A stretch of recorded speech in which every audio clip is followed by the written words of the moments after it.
It began with a sound.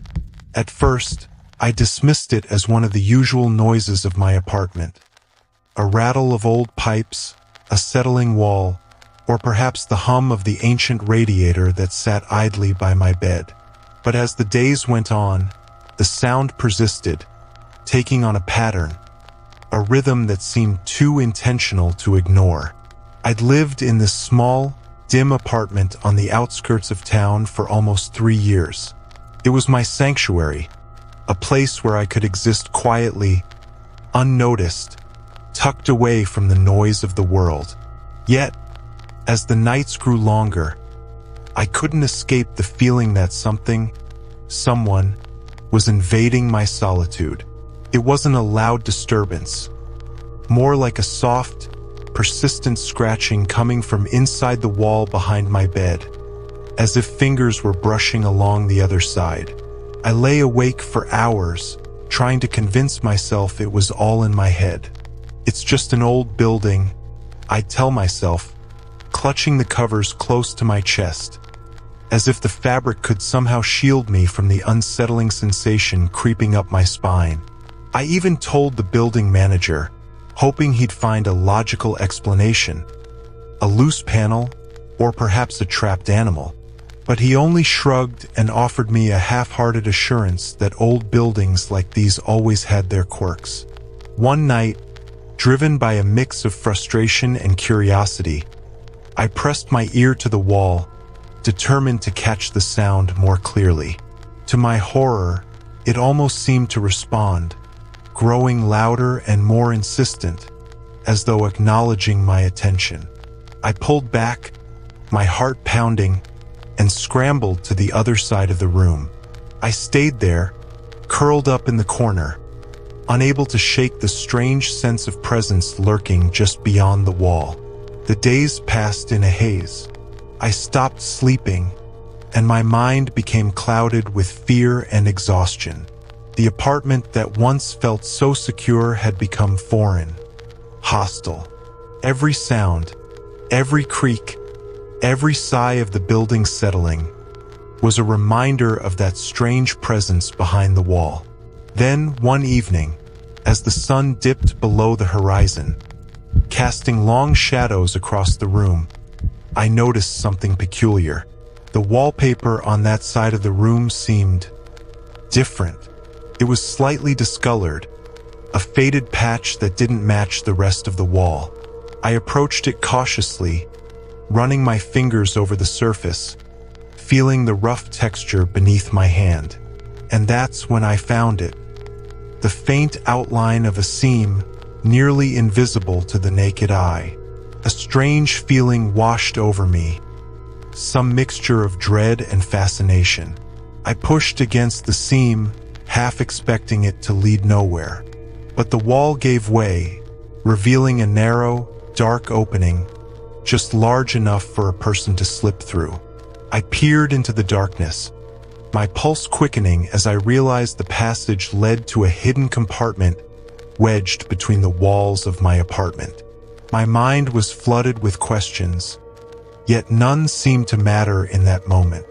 I had found something secret, something that seemed meant for me alone. With a trembling hand, I reached out, pushing the hidden door open just a bit wider. The darkness inside felt thick and tangible, like a weight pressing down on me. And yet, in the depths of that hidden space, I sensed something alive. Not a person, exactly, more like a presence that had been waiting, biding its time in silence. It was watching, waiting for me to step inside. I hadn't planned to go back to that hidden place. Even as I lay in bed that night, I told myself over and over that it was a bad idea, that what I'd seen was nothing more than a drafty alcove in an old building. Yet, by morning, my curiosity had grown sharper, chipping away at my fear. The apartment, once a comfort to me, had become haunted by questions. Nagging, persistent, scratching at the edges of my mind just as surely as that sound still scratched at the walls. The next evening, under the weak glow of a single bedside lamp, I found myself standing in front of the opening once again. I hadn't slept in days, and the fatigue had taken a toll on me, but something had shifted since my discovery. A compulsion had gripped me, an urge to understand what lay behind the thin plaster that separated my world from the shadows within the wall. With trembling hands, I pulled back the wallpaper seam and slid the door open, revealing the narrow passage once more. I stepped inside, the air turning cooler, as if untouched for years. My fingers brushed against the rough surface of the walls as I inched forward, the darkness swallowing me. There was a faint, musty odor, like damp earth and something I couldn't quite place. An aroma that was oddly familiar yet unsettlingly out of place. The passage was narrower than I remembered, forcing me to press close to the walls as I moved deeper into the unknown. And then I saw it. In the dim light that filtered through from my apartment, a shadow crouched in the corner of the hidden space, small yet somehow vast in presence. A figure that seemed both human and yet inhuman, twisted in a way I couldn't explain. It didn't move, but I could feel its gaze on me, silent and unblinking, like a smudge in the air that couldn't quite be scrubbed away. I swallowed, trying to steady my breath, though each inhale felt heavy, as if the air had thickened around me. There was no sound from the figure, no breath, no movement, but I could feel it drawing closer, pressing into my mind. I realized, with a sinking dread, that the scratching noises had stopped entirely, replaced by the silent presence of whatever lurked here, waiting. I stumbled back, desperate to escape the confines of that hidden room, my back hitting the wall as I scrambled to pull the door closed. As I slid it shut, I caught one last glimpse of the shadow, still crouched in the corner, silent and watching. The moment the door clicked into place, the scratching resumed. A soft, persistent scrape that echoed through the walls as if taunting me, reminding me that it was still there, still waiting. Back in the light of my apartment, I stood frozen, shaken by what I'd seen. My rational mind clung to the idea that it had been nothing more than an illusion, a trick of the dim light in a forgotten crawlspace.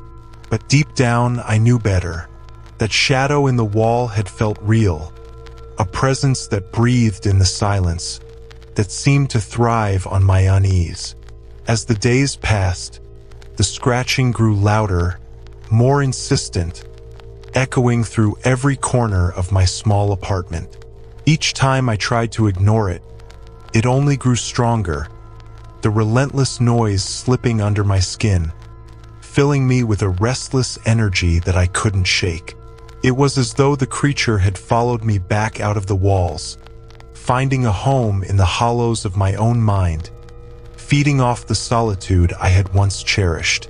And then, late one night, as I lay staring at the ceiling, trying desperately to ignore the sounds, I realized something chillingly clear. The thing in the wall wasn't just watching me. It was waiting for me to let it in. For days, I tried to return to normal, convincing myself that what I'd seen in the wall was a trick of shadows, a delusion brought on by my exhaustion. I avoided the hidden seam, plastering a chair in front of it as if that small barrier could keep whatever lurked there at bay. But the truth was, there was no going back. Not with that scratching noise filling my days, a gnawing reminder of what waited, patient and unyielding, just beyond the thin plaster. It was a quiet, unsettling presence, as if it sensed every flicker of my thoughts, every tremor of my fears. I would sit alone, wrapped in blankets, watching the walls, waiting for the moment it might reveal itself again. The scratching continued in its odd rhythms, neither random nor constant, almost as though it were responding to me.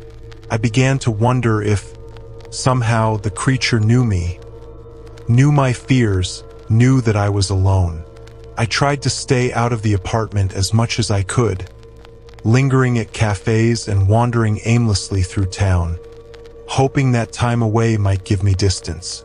But each night, I found myself drawn back, unwillingly tethered to that miserable room, where the scratching was my only companion. Sleep became an impossible dream. I lay awake in the darkness, listening to the faint scraping that seemed to whisper from every corner, filling my head with thoughts that I could neither quiet nor understand. The neighbors must have noticed the change in me. An older woman downstairs would watch me with wary eyes each time I passed her door. She had offered me a timid hello once, but I barely heard it, caught in the haze of my own growing fears. People passed by me, but I felt isolated, trapped in the bubble of my silent dread, a dread that felt shared. Somehow, something that grew and lingered in that apartment, as if feeding off the very air. One night, as I sat in the kitchen, the scratching shifted, becoming a dull thud, like something pushing against the wall from the other side. I froze, my fork suspended over an untouched meal, pulse hammering as the thuds grew stronger, more insistent. I closed my eyes, willing it to stop, but the pressure behind the wall only grew, a mounting force as though the very structure of the apartment was groaning under its weight. When I opened my eyes again, the wall had gone still, the silence pressing down on me so heavily that I felt as if I could barely breathe. Then, just as I began to relax, something new appeared. A faint, trembling line of dust falling from the seam in the wallpaper, drifting down like snow.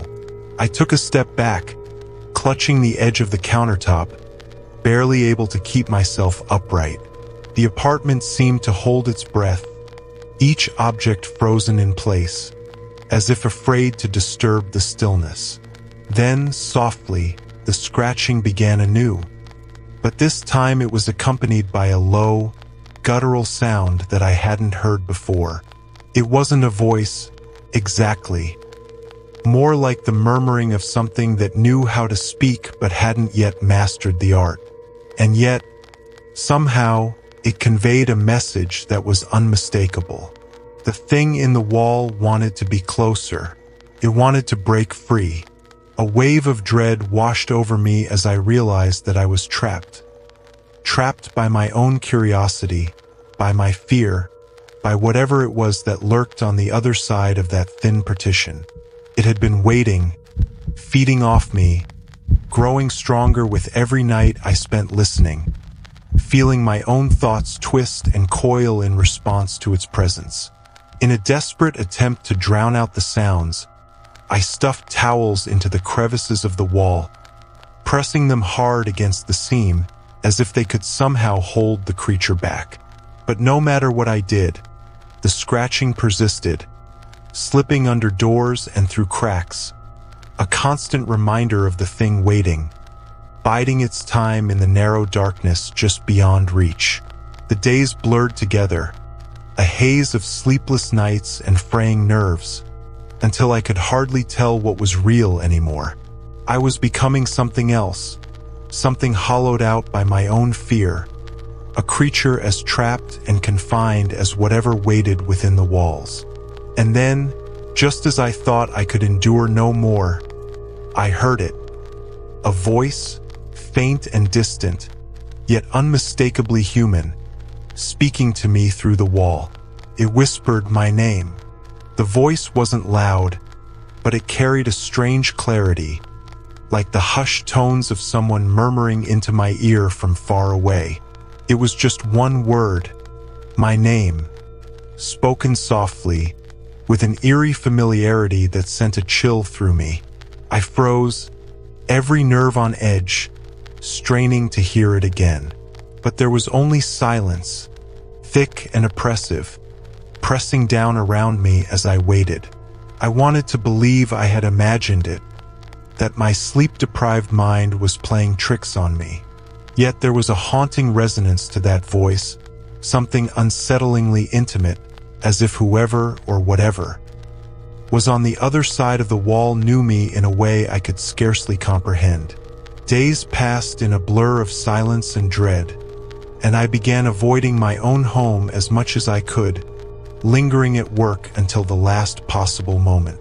But no matter how I tried to ignore it, I felt the presence of that voice, like a weight pressing on my chest, urging me back to the apartment. One night, as I sat alone in the dim glow of the kitchen, I found myself drawn back to the hidden seam in the wall. I don't know what compelled me to return, to press my hand against the faint line in the wallpaper and feel the thin plaster pulse under my fingers, as if alive.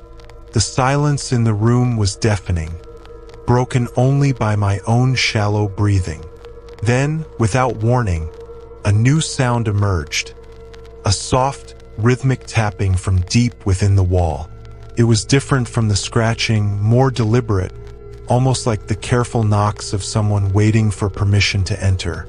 Each tap was steady and patient, as if the thing inside the wall understood that I was the one who needed to make the next move. Against all reason, I tapped back, a single, tentative knock that echoed in the stillness. For a moment, nothing happened, and I nearly laughed at the absurdity of it, the ridiculousness of trying to communicate with something that surely couldn't be real. But then, the tapping resumed, answering me, the rhythm mirroring my own knock with eerie precision. I felt my heart pound as I realized I wasn't alone. Whatever it was on the other side of the wall had heard me, had responded. The voice came again, clearer this time, whispering my name with a gentle insistence that felt both comforting and deeply unsettling. It was a voice I almost recognized, yet couldn't place, soft and warm, like the memory of a distant lullaby that lingered in the mind long after its sound had faded. And then, as if sensing my confusion, the voice spoke again, this time asking a question. "Do you remember me, Ruth?" The question hit me like a blow, slicing through my thoughts, sending memories tumbling to the surface. Memories I hadn't touched in years. There was a familiarity to that voice, an echo of something I tried to bury, a chapter of my past that I had long since closed. And yet, here it was, clawing its way out from the hidden recesses of my mind, calling to me from within the walls of my own home. I stumbled back, clutching the countertop, my vision blurring as fragments of long-forgotten memories flickered through my mind.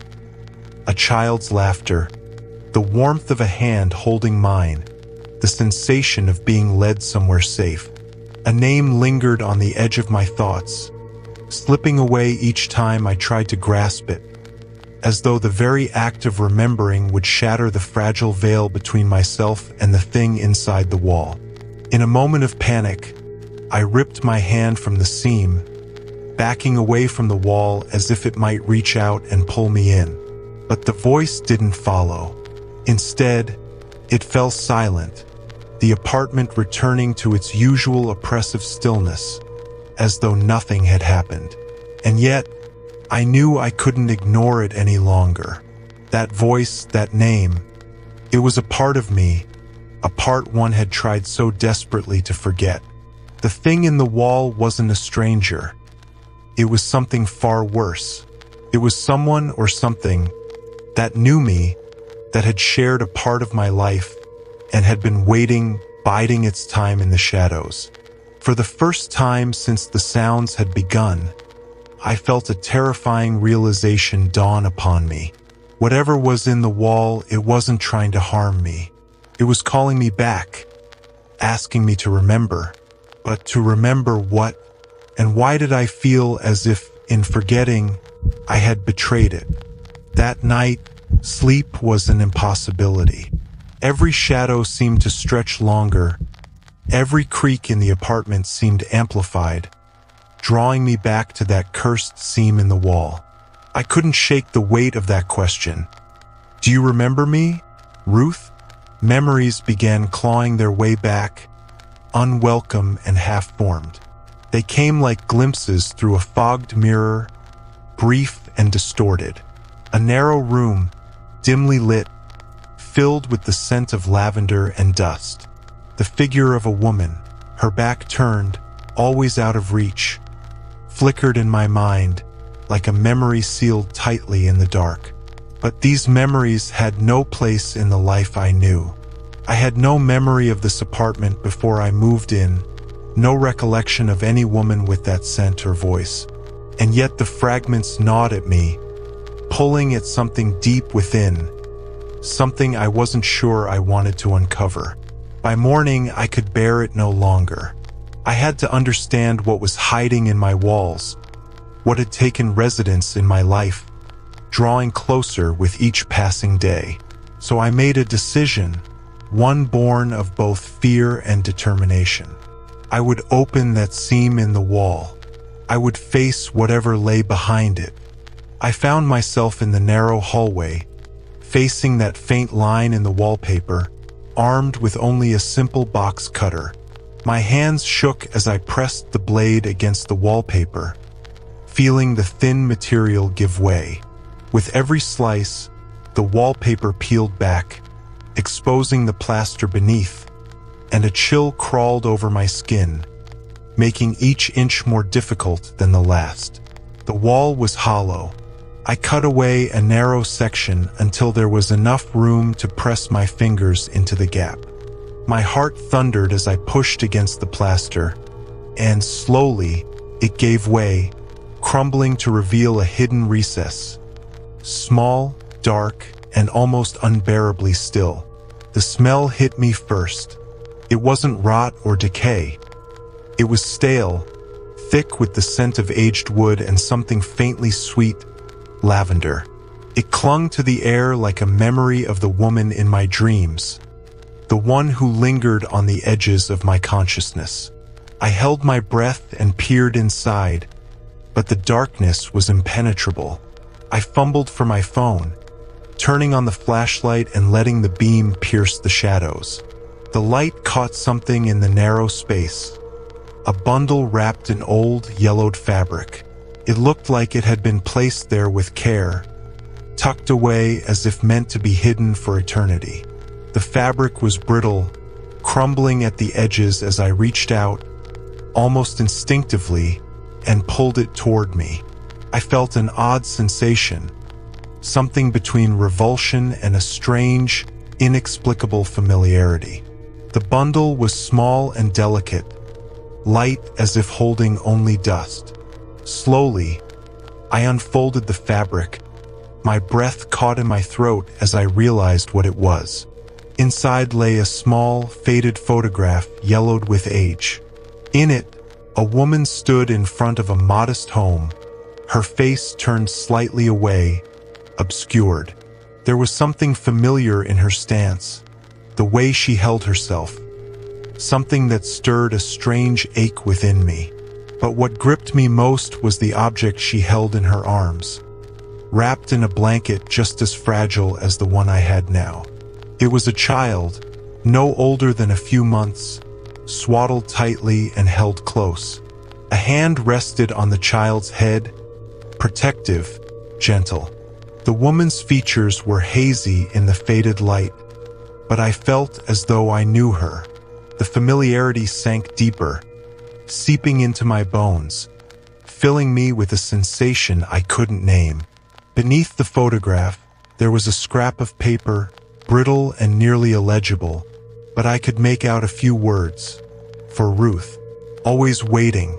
The breath left my lungs in a shuddering gasp.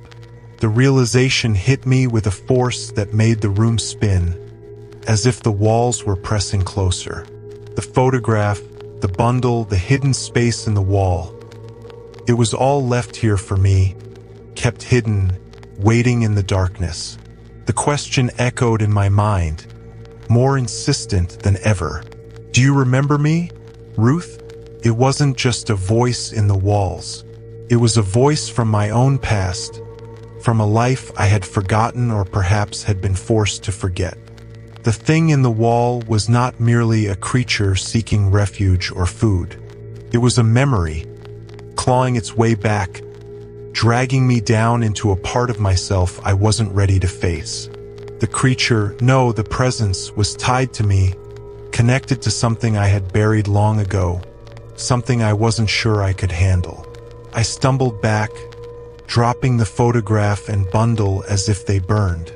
The hidden compartment yawned open, its darkness seeming to spill out, filling the air with a weight I could scarcely bear.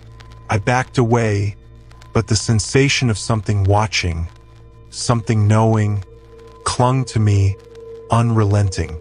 Whatever was in that wall had waited a long time for me, and now that I had seen it, acknowledged it, I wasn't sure it would ever let me go. The days that followed felt like wandering through a half-remembered dream, the kind you can't shake upon waking. The image of the woman and the child haunted me, casting long shadows over each quiet moment, until even the smallest noises, the creak of the floorboards, the faint rustling within the walls, took on an oppressive weight. My thoughts turned in circles, each leading back to the hidden compartment, as if it held answers to questions I had yet to understand. Yet the strangest part was the change in the apartment itself. It was as if, in uncovering that narrow space in the wall, I had unlocked something dormant, something that stretched and sighed in newfound freedom. The rooms felt smaller, pressing in on me with a silence that grew more palpable with each passing day. I could almost feel it, as if the walls themselves were alive, leaning closer, listening. One evening, with nerves frayed and sleep impossible, I returned to the compartment, unable to ignore the pull it exerted on me.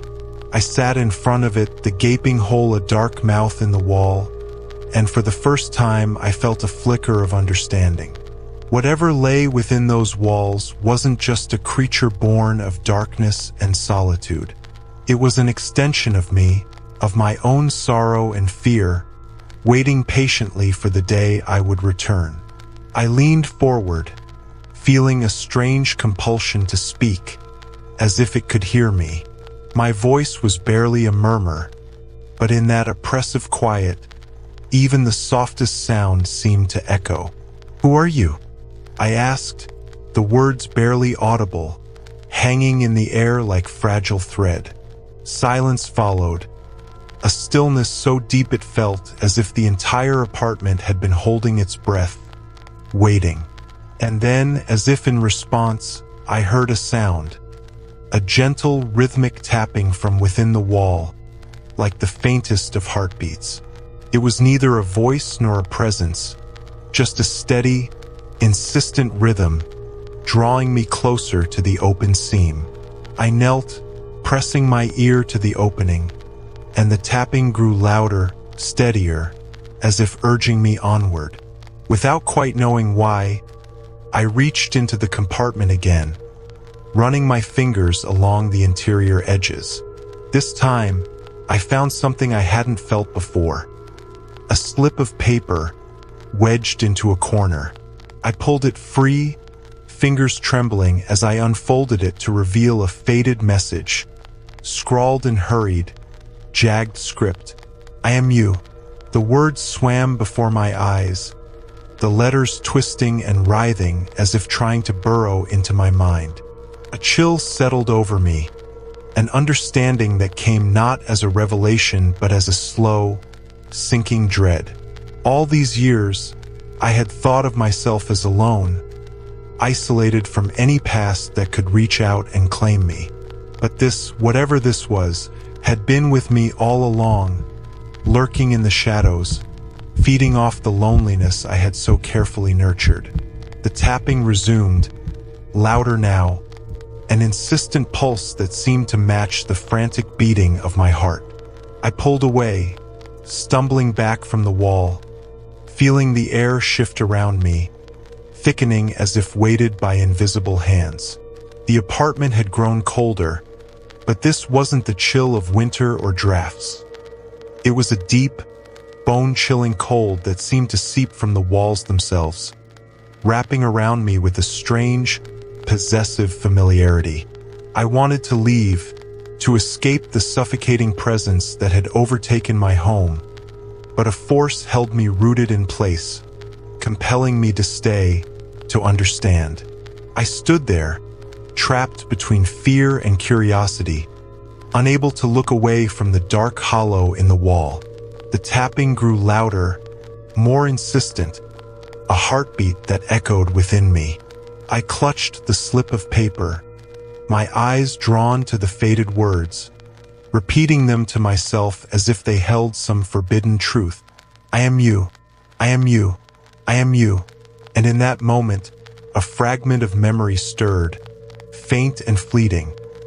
A room filled with dim light, walls lined with shadows, and a figure standing at the edge of my vision, watching. A figure with my own face, my own eyes, but something far older lurking behind them. Something that knew me in ways I could not begin to comprehend. I stumbled back, unable to bear the weight of that realization, my mind struggling to grasp what it all meant. But deep within, I knew the truth. Whatever lived in these walls, it was a part of me, a piece of my own soul that had split off long ago, left to fester in the darkness. And now it had returned, seeking to reclaim what had been lost. I fled from the room, closing the door behind me as if that could keep it contained, keep the darkness from seeping further into my life. But as I lay in bed that night, the tapping continued, steady and relentless, echoing through the walls, through my mind, until it felt as though the very bones of the building pulsed with that awful, inescapable rhythm. And I knew, as surely as I knew my own name, that there was no escaping it. The thing in the wall was a part of me, a part one could no longer ignore, and it would wait, as it always had, until I was ready to face it fully. I spent the next days in a kind of trance-like stupor, my thoughts endlessly circling the dark revelation that lay within those walls. I had hoped that, with the compartment closed, the strange pulse, the awful heartbeat would diminish. But it persisted, seeping into every quiet moment, whispering to me from beneath the wallpaper, from within the floorboards, a rhythmic echo that only I seemed able to hear. My daily routines became little more than distractions. I would make tea, leave it untouched. I would sit by the window, watching the ordinary world continue beyond my silent, oppressive walls. Neighbors came and went, laughing, unaware of the shadowed weight that was settling around me. To them, I was simply Ruth, the quiet woman who lived alone. No one knew of the thing hidden within my walls, nor of the terrible knowledge it carried, knowledge of me, of my past, of something I had buried too deeply to remember. One evening, as darkness began to settle over the apartment, I felt an undeniable pull toward the compartment once again. It was as if the walls themselves were breathing, expanding with a quiet anticipation, waiting for me to draw closer. I could feel it, something familiar, something inviting and dreadful, urging me onward. With slow, reluctant steps, I moved to the corner of the room where the compartment lay.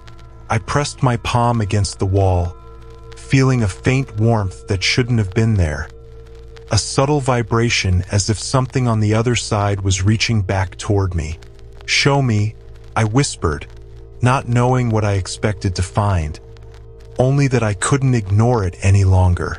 With a trembling hand, I opened the compartment. Inside, it was as I had left it, dark, cold, silent.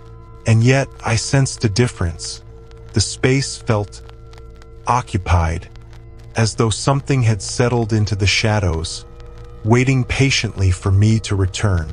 I reached in, hesitating, half expecting to feel a hand reach back. But my fingers only brushed against the rough plaster, the cold emptiness of the space. For a moment, I thought I had imagined everything. That perhaps the sounds, the words, the strange heartbeat were all figments of a mind too long left alone. But then, I felt it. A soft, almost imperceptible movement under my fingers. Something delicate and fragile, like the faintest brush of skin against skin. I pulled back instinctively, my heart pounding, yet some part of me refused to let go, kept me rooted in place.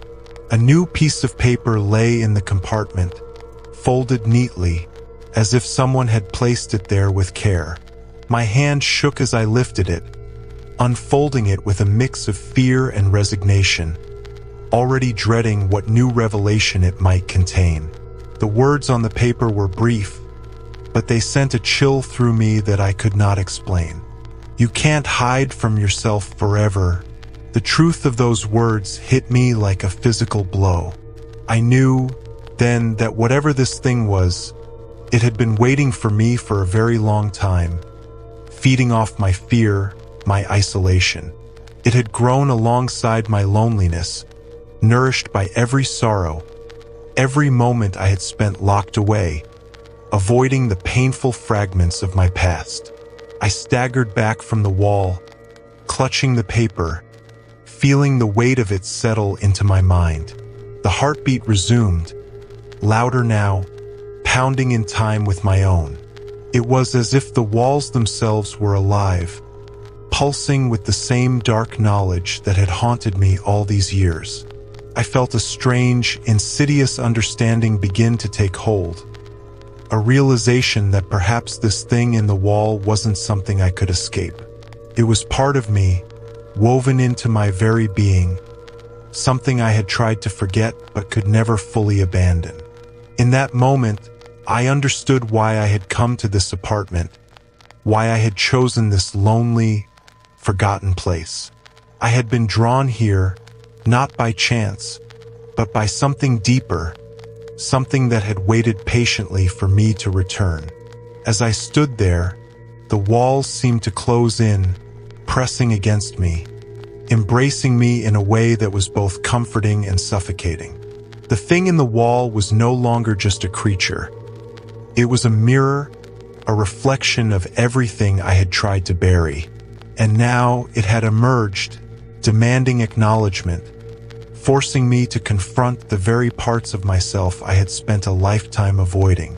The heartbeat grew louder, a steady, insistent rhythm that filled the room, filling my mind. I could feel it drawing me closer, pulling me toward that dark, hidden space, inviting me to step inside, to become part of it, to surrender to the shadows that had lingered just beyond my reach. But I wouldn't give in so easily. There was still a part of me that resisted, that fought against the pull of that terrible, consuming darkness. I stepped back, closing the compartment, sealing it shut with trembling hands. Yet as I retreated, I knew, deep within, that this was far from over. The thing in the wall would not be contained for long. It would wait, biding its time, growing stronger, feeding on my every fear, my every doubt. And when it emerged again, it would be ready. The apartment settled into a tense, watchful silence in the days that followed, as though it too was waiting, holding its breath for something to break. I went about my routines, numb and mechanical, drifting through rooms that no longer felt like mine. The heartbeat had dulled but hadn't vanished. It was there, a subtle throb woven into the fabric of my walls, beneath the floor, a vibration just below the edge of consciousness. Each night, the urge to check the compartment returned. I would stand in front of it, fingertips grazing the faded wallpaper, struggling with the compulsion to open it, to let whatever waited out into the open air. And each night, I resisted, though I knew it was a battle I was destined to lose. It was late one night when the noise changed. I was lying in bed, staring at the cracked ceiling, lulled into a half-sleep by the familiar rhythm. When it started, a dragging, scraping sound that seemed to come from directly behind my headboard. I sat up, heart hammering, straining to catch the noise again. The air in the room was thick, oppressive, pressing down with a kind of restless weight. The sound came again, slow and deliberate, moving through the walls as though tracing a path, an intentional course that stopped and started, pausing just long enough to keep me on edge. I gripped the edge of my blanket, heart racing as the noise grew louder, closer. Then, with a suddenness that felt like a shock, the room fell silent. But the silence wasn't empty. It was charged, humming with an awareness that made my skin prickle. I felt as though something was waiting for me to move, to respond, to acknowledge it. My gaze drifted to the compartment, and I knew, without doubt, that whatever was on the other side was listening, watching. It was a living silence, a patient one, and it hung in the room like a heavy curtain. I swung my legs over the edge of the bed, moving toward the compartment as though in a trance. The rational part of me screamed to stop, to turn back, but I was compelled forward by an urge that felt deeper than fear. I knelt before the compartment, pressing my ear against the wall, listening for any hint of movement. For a moment, there was nothing, just my breath, my own heartbeat pounding in my ears. But then, a faint whisper reached me. A muffled voice, speaking in a tone too soft to understand but too insistent to ignore. I strained to make out the words, pressing harder against the wall until I could feel the cool plaster on my cheek. The whisper grew clearer, though the words remained elusive, slipping through my mind like mist. But beneath the incoherent murmurs, I felt something I couldn't deny. An intent, a purpose, directed squarely at me. The thing in the wall wasn't just aware of my presence. It was trying to communicate, trying to reach across the barrier that separated us. I pulled back, shivering as the cold air hit my skin, the realization sinking in. It wanted something from me. It had been watching, waiting, feeding on my silence, my solitude, and now it was ready to make itself known. In a surge of fear and defiance, I reached out and opened the compartment once more. The small, dark space greeted me, still and empty. But I couldn't shake the feeling that it wasn't empty at all, that something unseen lingered just beyond my reach, watching with eyes that didn't need light to see. And then I noticed it. Another slip of paper, identical to the first, folded neatly at the center of the compartment. I hesitated, my hand hovering over the paper, heart pounding as I fought the impulse to leave it unread. Finally, with a deep breath, I picked it up, unfolding it with trembling hands. The words, written in the same steady, familiar script, were brief, but their meaning struck me like a blow. I know what you buried. The words hung before me, stark and undeniable, and I felt a sharp, gnawing dread twist in my stomach. The truth I had fought to bury, the memories I had worked so hard to suppress.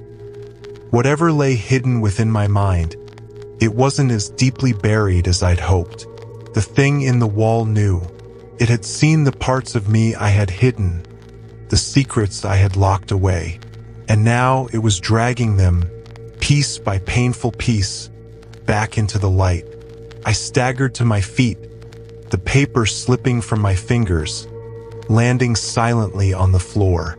The room seemed to close in, the walls pressing closer, as though the thing within them was closing the distance between us, eager to confront me with what I had tried so desperately to forget. I backed away, retreating into the corner of the room, my mind spinning, my breaths coming in shallow gasps. The apartment, once a sanctuary, now felt like a cage, and I was trapped within it, face to face with the very things I had tried to escape. In that moment, I understood something with terrifying clarity. The thing in the wall would not stop until I confronted the truth, until I faced whatever it was that lay buried in the shadows of my own mind. And if I didn't, it would consume me, piece by piece, until there was nothing left.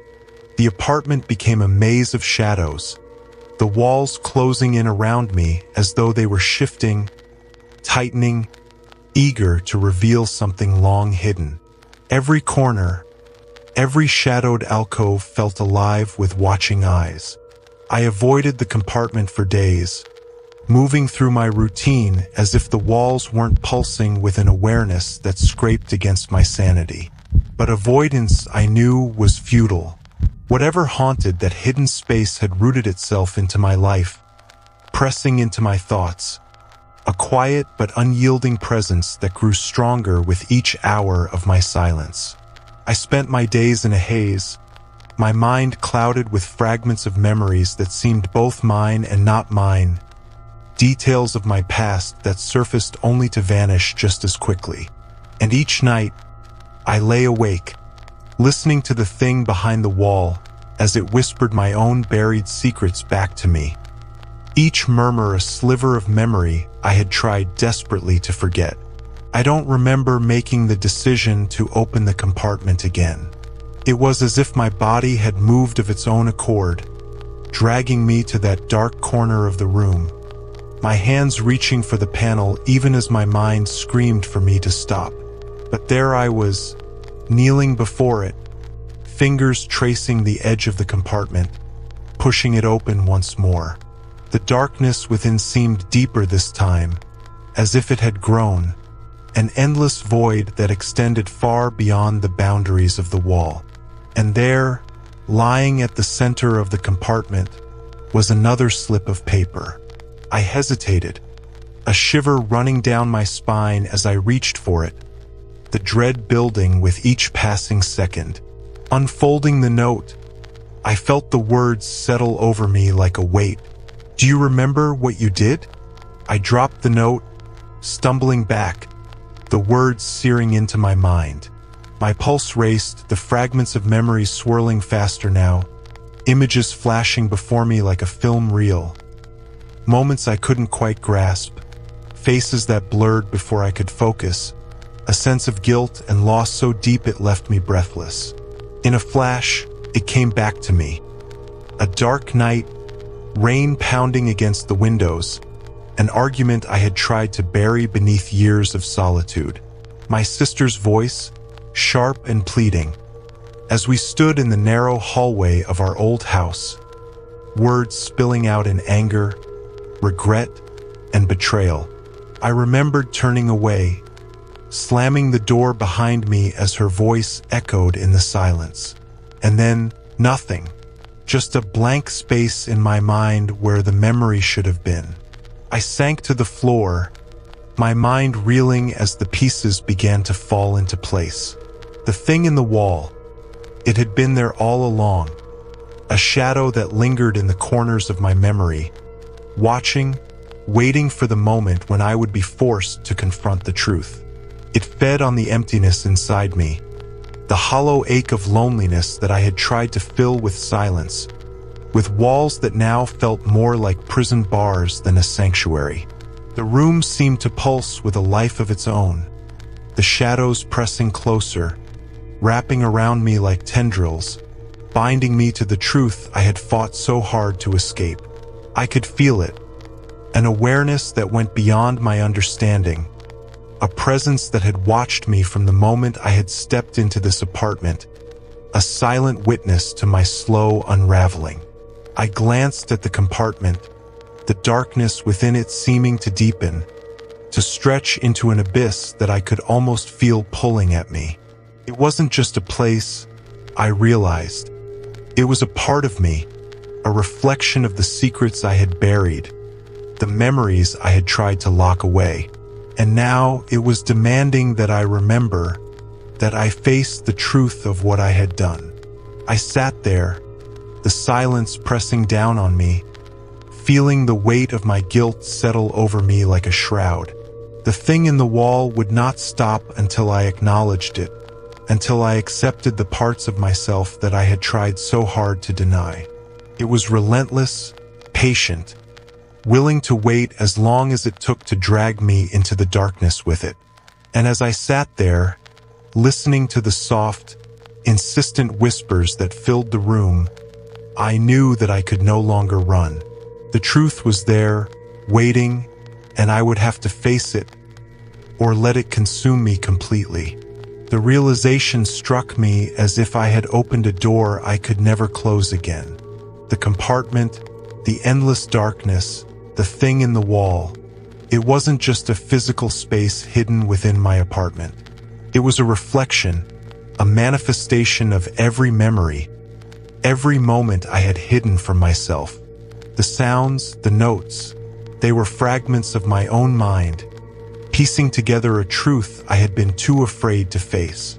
I sat in the dim light of the room, my hands trembling as I sifted through my memories, allowing the scenes to unfold in their raw, unfiltered entirety. That night with my sister, I had shut her out in a fit of anger, a final argument that ended with silence so profound it swallowed the years of laughter and shared secrets we'd once had.